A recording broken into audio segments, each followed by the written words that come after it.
So Srinivas Yadav గారు, మేము లోపలికి వస్తున్నప్పుడు చూసింది ఒక నినాదం. దీంతో పాటుగా మీరు ఇప్పుడు అభివృద్ధి నినాదం అనేది అన్నారు కదా, ఒక నినాదాన్ని చూసిన మన లైఫ్లో ఒక సక్సెస్ అవ్వాలి అంటే పాటించాల్సినవి 3 ఉన్నాయని. What next, what else, what more అనేది. సో ఈ మూడింటిని నెక్స్ట్ ఏం చేయాలి, ఏం జరగాలి, ఎలా జరగాలి, ఇదే కాన్సెప్ట్తో మీరు ఇప్పుడు ఎన్నికల్లో బరిలో దిగినరా? నేను ఇప్పుడు కాదు, నా జీవితమే అది. నేను తెలివికి వచ్చినప్పటి నుంచి అభివృద్ధి, మనం next, what else, what more. ఒక హ్యుమానిటీ అనేది ఇక్కడి నుంచే పుడుతుంది. ఏంటి అని అంటే, మనము ఒక్కరు నిల్చుంటే 10 మందిని నిల్చోబెడతాం. ఆ నిల్చోవడానికి మనము ఒక సాధారణ రకంగా మనం ఒక మంచి పాజిటివ్ డైరెక్షన్లో పనిచేస్తే జీవితం సస్యశ్యామలం అవుతుంది. ఇవాళ మనం కోరుకునే ఈ సమాజం అన్నది చాలా అద్భుతంగా కనిపిస్తుంది. అట్లా కాకుండా మనం ఆ దారిలో పోకపోతే అందరూ బాధలు, నష్టాలు, కష్టాలు ఇవన్నీ కనబడతాయి. సో ప్రతి ఒక్క వ్యక్తికి మనం ఎప్పుడు ఉనికిలో, ఎప్పుడు మనము ఒక ఉత్సాహంగా పని చేయాలి అని అంటే అభివృద్ధి థాట్ అయ్యి మనం ఇంకేం చేయాలి అన్న ఆలోచన అనేది ఎప్పుడు కానీ ఒక ఎనర్జెటిక్గా మనం ఉండగలుగుతాం. 10 మందికి అదే మేలు చేయగలుగుతాం, దాని ద్వారానే మేలు చేయగలుగుతాం. కానీ కేవలం ఇక వేరే మాటలు మాట్లాడితే దాంట్లో ప్రయోజనం లేదు. నిజమే. మనం ఎలా ఎదగాలని మనల్ని మనం కోరుకుంటాము, మన పక్క వాళ్ళు కూడా ఎదగాలి, వాళ్ళకి కూడా మంచి జరగాలి అనేది ఉంటే తప్ప మనం ముందుకు కదలలేము. సో ఇక్కడ మనకి హైదరాబాద్కి సంబంధించి చూసుకుంటే మీరు ఇక్కడే పుట్టి పెరిగినరు కాబట్టి ఏది మిస్ అయినరు అనేది మీకు తెలుసు. బట్ మీరే ఇక్కడ ఎంపీ అయిన తర్వాత తీసుకొచ్చేటువంటి మార్పు ఏంది, మీరు వాళ్ళకి ఎట్లా కమ్యూనికేట్ చేసి చెప్తున్నారు? అదే ముందు ప్రజల లోపల ఆలోచన విధానాన్ని మార్చవలసిన అవసరం ఉన్నది. ప్రజలు నాయకత్వాన్ని ప్రశ్నించాలి, మంచి కోరుకోవాలి, అభివృద్ధి కావాలనాలి. అలాంటప్పుడు ఈ ప్రజల వైపు నుంచి ఈ ఆలోచన వచ్చినట్టయితే నాయకత్వం అటువైపే పనిచేస్తుంది, వాళ్ళ ఆలోచనకు అనుగుణంగానే పనిచేస్తుంది. సో నేను ముందు ప్రజలను చైతన్యపరచాలి, యువకులను చైతన్యపరచాలి, విద్యార్థులను చైతన్యపరచాలి, విద్య ఆవశ్యకత చూపించాలి, అక్షరాస్యత పెంచాలి, అభివృద్ధి వైపు బాటలు వేసే ఒక ఆలోచనను వాళ్ళ లోపల తీసుకురావాలి. తద్వారా నాయకత్వం అనేది ఆటోమేటిక్గా చేంజ్ అవుతుంది. ఇవాళ యువత అనేది ప్రతి ఒక్కరికి పని కల్పించాలి. ఇక్కడ మీరు చూస్తుంటే మీరు అటువైపు కెమెరా దింపిరో లేదో కానీ ఇరుకు సందులు, పూరి గుడిసెలు, ఒక డ్రైనేజ్ వ్యవస్థ కూడా కరెక్ట్ ఉండదు. విన్నారా అండి? ఇక్కడ అసలు రోజు మీరు చూసుకుంటే అసలు నిజంగా ఈ భాగ్యనగరంలో అంటారు మన కొద్దిమంది, నేను హైదరాబాద్ అంటాను, మరి ఏదన్నా కానీ ఇవాళ చుట్టుముట్టు అంతా సింగపూర్ అవుతుంది. ఇక్కడ కొద్దిగా ఎందుకు మనం వెనుకబడ్డాము అని అంటే మతతత్వమే. ఇప్పుడు కొత్త నాయకత్వం వచ్చిన కానీ అదే మతతత్వాన్ని ఆసరా తీసుకుంటున్నారు.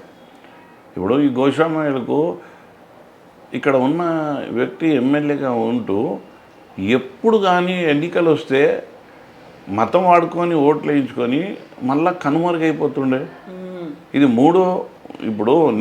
మూడోసారి గొంతెత్తి అరిసి ఎంత వారికి ప్రజలకు ఎంత తెలియజేయాలనో అంత తెలియజేసే ప్రయత్నం మా నాయకత్వంతో వచ్చినప్పటికీ కూడా ఏ రీతిలోనైతే ఆ ప్రభావం ఉండాలనో అట్లా జరగలేకపోతుంది. అంటే వారికి ఎన్నికలు రాగానే మతం గుర్తొస్తుంది. ఆ మతం లోపల వాళ్ళు ఓట్లు దండుకొని మళ్ళీ సేవ చేసే ఆలోచన కాదు, అసలు వాళ్ళు అందుబాటులోకి కూడా వస్తలేరు. సో ఇలాంటి 40 ఏళ్ళ సంధి అయిన రాజకీయము అదే, ఇప్పుడు కొత్త వస్తున్న రాజకీయం అదే. నేను అందు గురించే చెప్తున్నా, ఇటు వద్దు అటు వద్దు, నేరుగా నేనున్నా, నాకు ఓటేయండి, నన్ను బలోపేతం చేయండి, నేను అభివృద్ధి ఊపిరి అని మీ ముందుకు వస్తున్నా. మీరు అభివృద్ధి పదంలో నడవాలంటున్నా, మీ లోపల ఒక జ్ఞానాన్ని తీసుకొచ్చే ప్రయత్నం చేస్తున్నా, ఆలోచన చేసే విధంగా మీరు మారాలని అంటున్నా, నాయకత్వాన్ని ప్రశ్నించమని అంటున్నా, నిలదీయమని అంటున్నా, జవాబుదారీగా వ్యవహరించే నాయకత్వాన్ని గుర్తించమని అంటున్నా. ఇలాంటివన్నిటినీ మీరు ఒకసారి కనుక ఈ రకంగా పోయినట్టయితే తప్పకుండా రాజకీయాలన్నీ మారుతాయి. ఓల్డ్ సిటీ త్వరలోనే అభివృద్ధి జరుగుతుంది. ఇక ఓల్డ్ సిటీకి సంబంధించి ఇప్పుడు ఈ హైదరాబాద్ పార్లమెంట్ స్థానానికి ఒకవైపు అసదుద్దీన్ ఓవైసీ ఉన్నాడు, మరోవైపు బీజేపీ మాధవీలతను పెట్టింది, ఇక్కడ మీరు ఉన్నారు. సో ఈ ఇద్దరు బ్రాండ్ న్యూగా ఈసారి బరిలో నిలిచిండ్రు, వెరీ ఫస్ట్ టైం ఉన్నారు. ఎట్లుంది అనుకుంటున్నారు? ఎవరు ఉన్నారు? మాధవీలత. ఇంకా అసదుద్దీన్ అయితే అనుభవస్తుడు. నో ఆయనకి ఆపోజిట్ గా మీరు ఉన్నటువంటి ఈ రెండు పార్టీలు బీజేపీ మాధవీలతను పెడితే ఇక్కడ నుంచి మీరున్నారు, వెరీ ఫస్ట్ టైం కంటెస్ట్ చేస్తున్నారు కదా. మేమిద్దరం మీరిద్దరు వెరీ ఫస్ట్ టైం కంటెస్ట్ చేస్తున్నారు. మీరు చాలా మంచిగా ప్రశ్న ఇది. నిజంగా ఇప్పుడు నేను కొత్త కాదండి రాజకీయాలు, 30 ఏళ్ల నుంచి 30 సంవత్సరాలు నేను ఆర్గనైజేషన్ నుంచి వచ్చినాను. నేను అదే చెప్పినాము, మేము రాజకీయాలను చాలా ఒక విలువైన రాజకీయాలు, పనికొచ్చే రాజకీయాలు చేసినాం, కానీ ఎవరిని మభ్యపెట్టే రాజకీయాలు, మతతత్వ రాజకీయాలు మేము దగ్గర దర్దాపులకు కూడా రానియలేదు. అయితే నేను మాధవీలత గారు మీరు అంటున్నారని చెప్తున్నా, మాధవీలత గారు కూడా కొత్తగా వచ్చిండ్రు, మంచి ఎడ్యుకేటెడ్. మరి మీరు ప్రజలకు ఏమందిస్తున్నారు? మీరు ఏ నినాదం తీసుకెళ్తున్నారు? మీరు ఎందుకు రెచ్చగొడుతున్నారు? ప్రశాంతంగా ఉన్నటువంటి వాతావరణంలో మీరు చిచ్చు ఎందుకు పెడుతున్నారు? దేని గురించి పెడుతున్నారు? 4 ఓట్ల గురించా? ఎంత అన్యాయమైన మాటలు అవి. మీరు టికెట్ మీకు ఇచ్చిండ్రు, రాండి. ఈ పాత నగరంలో మీరు నేను అభివృద్ధి జరగలేదన్నప్పుడు జరిగే విధంగా ప్రయత్నాలు జరగాలి, అభివృద్ధి గౌరవమని ప్రజలను అడగాలి.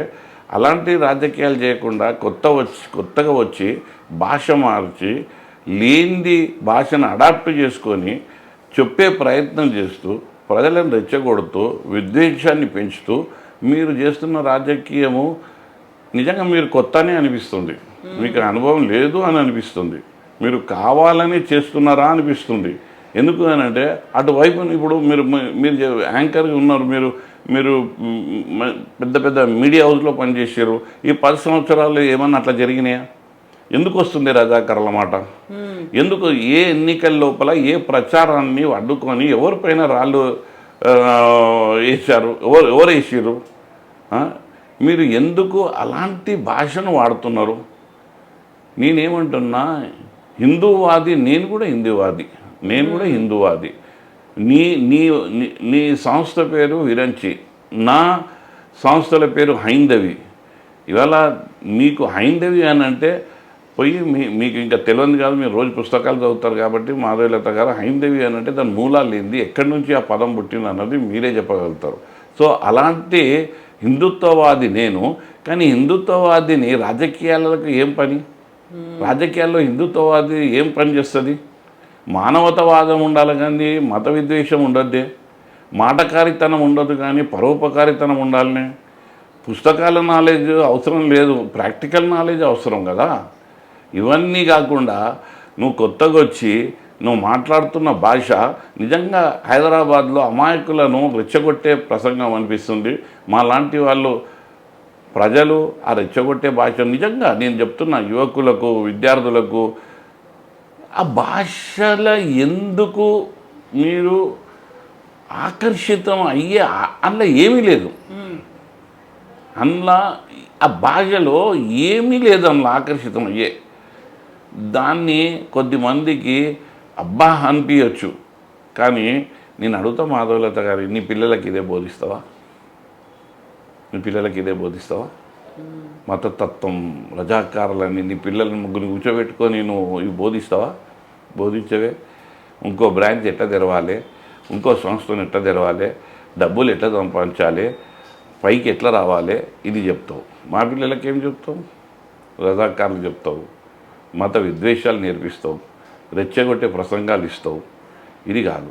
నేను ఎందుకు చెప్తున్నానంటే ఇవాళ మీరు అడిగిన ప్రశ్న కాబట్టి నేను చెప్పిన 15 రోజుల నుంచి నేను చూస్తూ ఉన్నా తన వీడియోలు. మీరు ఒక్కటికైనా నాకు చెప్పండి, అసదుద్దీన్ ఓవైసీ ఏదైనా రెచ్చగొట్టే మా భాష ఉంటే నేను ఓల్డ్ సిటీ మధ్యలో చార్మినార్లో మధ్యలో ఉండి నేను మాట్లాడతాను. కానీ అటువైపు నుంచి వస్తలు మార్పు జరుగుతూ ఉందా అన్న ఆలోచన వస్తూ ఉంది. నాయకత్వం పని చేసుకుంటూ పోతుంది, ప్రజలకు దగ్గర అవుతుందా అన్న ఆలోచన వస్తుంది. మనం ఏం చేసుకుంటున్నాం? మనం మాటల గారడీని ఉపయోగించుకుంటున్నాం. అవతల వ్యక్తి రోజు ప్రజల దగ్గర తిరుగుతున్నాడు, నువ్వు రోజు మాట్లాడుతున్నావు, అయ్యో ఇది ఎటు పోతుందో అని నేను ఖండిస్తున్నాను. మన ఇద్దరు మనది ఇట్లయిపోయింది. కానీ నేను పొద్దున్న లేస్తే నేను ప్రచారం పోతున్నా, నేను పాజిటివ్గా ఉంటున్నా. నాకు ఎన్నికలు, నాకు కేసీఆర్ గారు నన్ను గుర్తించి టికెట్ ఇచ్చిండ్రు. నా ఊపిరి ఉన్నంత వరకు, నాలో జవసత్వాలు ఉన్నంత వరకు పాజిటివ్ యాటిట్యూడ్గానే పోతా. కానీ మంచి రాజకీయాలే చేస్తా. కానీ 4 ఓట్ల గురించి మాత్రం ఎవరిని ఇబ్బంది పెట్టా. ఏ యువకుల యొక్క వారి యొక్క జీవితంతో నేను ఆడుకోను. ఇది నా ఆలోచన. ఇప్పుడు మతతత్వం గురించి మాట్లాడుకున్నప్పుడు బీజేపీ క్యాండిడేట్ మాధవీలత చెప్తున్నటువంటి ఒక మాట, ఓల్డ్ సిటీలో ఉన్నటువంటి హిందువులంతా ఏకమైతే, హిందువులంతా నాకు ఓటేస్తే నేను గెలుస్తాను అనే మాట. నువ్వేం చేసినావమ్మా అంటే ఓట్లు, నేను ఒక్కటి చెప్తానండి. కవిత గారు, కేసీఆర్ గారు ఎంత అద్భుతమైనటువంటి పాలన చేసింది తెలుసా? ఎంత అద్భుతం అంటే ప్రపంచంలో, అంటే భారతదేశానికి వస్తే ఏ ముఖ్యమంత్రి గారు చేయని పని చేసిండు. అన్ని ధర్మాలను గౌరవించిండే, అన్ని సముదాయాలను, అన్ని వర్గాల, అన్ని మతాల వాళ్ళను కడుపులో పెట్టుకుండే. రాష్ట్రానికి రాజు అనే వ్యక్తి ఆ రకంగా వ్యవహరించాలనా, లేకపోతే మనుషుల పట్ల విభేదాలు సృష్టించాలనా? మీకు క్రిస్మస్ అట్లనే చేసిండు, రంజాన్ అట్లనే చేసిండు. కవిత గారు, మీరు ఇవాళ నేను చెప్తున్నా, నిజంగా మీకు ధైర్యం ఉంటే, మీ ఐ డ్రీమ్స్కి ఏదైనా నిజం నిర్భయంగా చెప్పాలి అన్న ఆలోచన ఉంటే, ఈ కెమెరా తీసుకుపోయి ఓల్డ్ సిటీలో ఉన్న గుడిలకు పోయి అక్కడ కార్యవర్గాన్ని అడగండి. ఈ గుడిని అభివృద్ధి కావడానికి కేసీఆర్ గారు నేరుగా లక్షల రూపాయలు ఇచ్చిన మాట వాస్తవమా కాదా అని అడగండి. బోనాలకండి, గుళ్ళకండి, గుడి స్థాయిని బట్టి చరిత్రలో లేదు. నా భూతో నా భవిష్యత్తు. ఒక గల్లీలో ఉన్న గుడికి, ఆ గుడి ధూప నైవేద్యానికి నా సర్కార్ ఉన్నంత వరకు దేదీప్యమానంగా వెలగాలని చెప్పి ఇవాళ కేసీఆర్ గారు ధూప నైవేద్యానికి ఫండ్ ఇచ్చిండండి ప్రతి గుడ్లకు. ధర్మము, హిందుత్వము ఖాళీ మాటలు చెప్తే కాదు, నీ కార్యాచరణలో ఉండాలి. నీ మాటలన్నీ రెచ్చగొట్టేది. ఈ ముఖ్యమంత్రి, ఇట్లాంటి ముఖ్యమంత్రి చార్మినార్ చుట్టుముట్టున్న అక్కన్న మాదన్న గుడి అయితేంది, భాగ్యలక్ష్మి టెంపుల్ అమ్మవారి గుడి అయితేనేంది, అక్కడ ఉన్నటువంటి చైర్మన్లను అడగండి, మీకు ప్రభుత్వం ద్వారా ఈ గుళ్ళకి ఏమన్నా ఫండ్ వచ్చిద్దా? ఒక్కసారి కాదు ఇది. ఈ పండుగలు వైభవంగా జరగాలి, బోనాల పండుగలని ప్రతిసారి ఆ ఉత్సవ కమిటీకి ఆయన ఇచ్చిండు డబ్బులు. ఎంత అద్భుతం. అట్లాగనే మళ్ళీ రంజాన్ అయితే వాళ్ళని కూడా కడుపులో పెట్టుకోండు, క్రిస్మస్ అయితే వాళ్ళని కూడా కడుపులో పెట్టుకోండు. నేను ఒక్కటి చెప్తా, మీకు 16 ఎన్నికలు మీకు అసెంబ్లీ అయినప్పటి వరకు అలయన్స్ అని మనం అనుకుంటున్నాం కదా. ఎప్పుడైనా అసదుద్దీన్ గారితో ఉంటూ ఇవాళ ఎన్ని గుడ్లు కట్టిండండి? తేట తెల్లంగా ఈ ప్రజలకు చూపెడుతుంటే దాంట్లో కూడా తప్పు వెతుకుతారే వీళ్ళు. ఏం చేసిరు బీజేపీ పార్టీ అని అంట. వాళ్ళకి కేవలం మాటల గారడి చేసి వాళ్ళను ఒక మత విద్వేషాన్ని వాళ్ళలో ఏంది అని అంటే నరాన వ్యాపింపజేసి వాళ్ళ లోపల వాళ్ళ జీవితం ఏమైనా కానీ వాళ్ళ ఓటు మాత్రం మాకు పడాలి. ఇది మంచిది కాదు. అయితే ఇక్కడ ఎంత బీఆర్ఎస్ సర్కార్ 2 సార్లు వచ్చి చేసినప్పటికి కూడా హైదరాబాద్ దాకా రావాల్సిపోయింది, వాళ్ళు తీసుకురావలేదు, కావాలనే వాళ్ళు పక్కన పెట్టారు. బట్ నేను మాత్రం చేసి చూపిస్తానంటూ హైదరాబాద్ దాకా మెట్రో వచ్చేందుకు ఒక ప్రారంభోత్సవాలు జరిగాయి. డెవలప్మెంట్కి నాది గ్యారంటీ అనే మాట రేవంత్ రెడ్డి చెప్పారు. అక్కడ పక్కనే అక్బరుద్దీన్, అసదుద్దీన్ కూడా ఉన్నారు. ఇప్పుడు నేను ప్రభుత్వంలో ఉన్న గతంలో ఈ మెట్రో రైలు కాదండి, మేము మెట్రో రైళ్ళు అయితే వెనక అన్నీ వస్తాయి. గుడ్లు అభివృద్ధి చేసినామండి. ఉత్సవాలు ఘనంగా నిర్వహించడం పాత నగరంలో. ఆ సత్తా మా దగ్గరనే ఉంది. బోనాలు వస్తే ఇవాళ వారితోని స్వాగత తోరణాలు కట్టిండ్రు వాళ్ళు. మీరు ఒప్పుకుంటారా? ఎంత మార్పు అండి! ఈ మార్పు మీ కళ్ళు చూడబుద్ధి అయితలేదా? ఇది మంచిది కాదు. ఎందుకనంటే ఇప్పుడు మా పిల్లలు ఏంది అనంటే బయటికి వచ్చి దేశ విదేశాలలో మంచి మంచి ఉద్యోగాలు చేస్తూ ఉన్నారు. మంచి రాబడి అవుతూ ఉంది. జీవితంలో మార్పు అవుతూ ఉంది. ఆర్థికంగా ఒక ఆలంబన వైపు వెళ్తూ ఉన్నారు. స్థితిగతులు మారుతూ ఉన్నాయి. ఇప్పుడు మేము ఒక స్థాయికి ఎదుగుతున్న టైంలో మళ్ళీ రాజకీయాలు వద్దంటున్నా.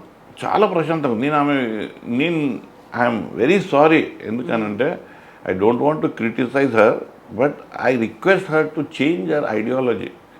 The mind set is a very danger. The way she is handling things, I don't know why she is doing like that. Being a educated lady, it's not fair. It's not fair.